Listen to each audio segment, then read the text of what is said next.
Welcome to another episode of Boundaries. We all have boundaries. Some of us even set up fences. How about you? God's boundaries for our lives are meant to give us direction for our purpose. They keep us on His path, the path we were created to follow.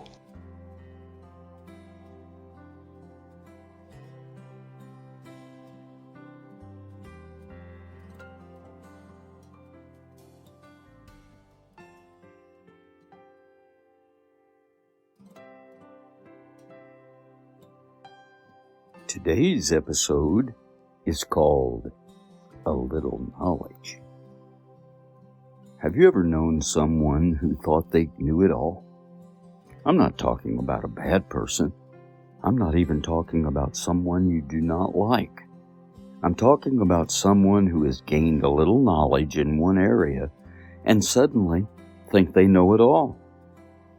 They suddenly think they know everything there is to know about a subject that they previously knew very little about.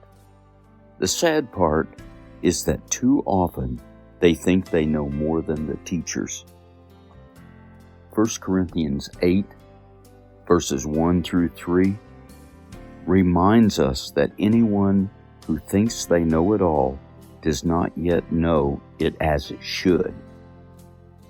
The verse reads, "Now concerning things offered to idols, we know that we all have knowledge. Knowledge puffs up, but love edifies. And if anyone thinks that he knows anything, he knows nothing, yet as he ought to know. But if anyone loves God, this one is known by him." This is a warning concerning idols, but the message is clear. Knowing a little about something is not complete knowledge. If anyone knows anything, he knows nothing. Proverbs 26 verse 12 says, "Do you see a man wise in his own eyes? There is more hope for a fool than for him." It serves as a caution against the spiritual and intellectual blindness that comes from overconfidence. How many times have we seen someone struggling to complete a simple task that is too great for them? A task they know a little about, but need more knowledge or hands-on experience. Let's talk about the Dunning-Kruger effect. In psychology, the Dunning-Kruger effect is a conscientious effort for those with limited knowledge to overestimate their own ability, usually because they lack experience or ability. They cannot see their own mistakes. While this effect was just discovered in 1999 by David Dunning and Justin Kruger, the truth is it has been around a very, very long time. Romans 12 verse 3 advises believers not to think more highly of themselves than they should, but with clear, sober judgment. Even all the way back in Proverbs 3 verse 7, we are warned against being wise in your own eyes instead of fearing the Lord and turning away from evil or things that could lead us into chaos and despair. People who have just a touch of knowledge or just a little knowledge potentially face a double problem. Their lack of skill forces them to make misjudgment and therefore make mistakes. Their inability to make that judgment, their inability to recognize their own mistakes can cause enormous detrimental problems. These folks are robbed of their ability to recognize their own mistakes. The Dunning-Kruger effect talks about confidence versus competence.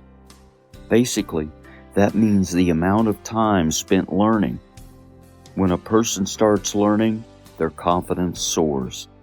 They feel good about themselves, that they are are learning something new. Suddenly, a few begin to think they know everything about the subject when, actually, they know very little. However, for those who continue to learn, they begin to realize just how little they do know, how vast their subject matter may be, that it may take years to master or even learn, basically, the amount of knowledge involved in their subject. Can you imagine someone wanting to be a nuclear scientist or going to a class for 2 days? Then, with that small amount of knowledge, thinking they can create or alter the universe? Now, why have I said all of this? Why am I even talking about this today? Because I have seen the Dunning-Kruger effect in so many churches. I have seen it in so many new Christians with so much potential. New Christians are eager to get out and change the world. The Holy Spirit will lead and direct them if they will allow it to. Instead of thinking we can change the world, how about we start with changing ourselves? How about we start with telling those around us about the love of Jesus and how Jesus has changed our lives? Maybe we will change the world, but it must start at home. When we start reading the Bible, it can seem vast and daunting. And it is. Take it one day at a time and be led by the Holy Spirit. The truth is, we can change the world. But first, let's change our local world, starting with ourselves and, well, a little knowledge.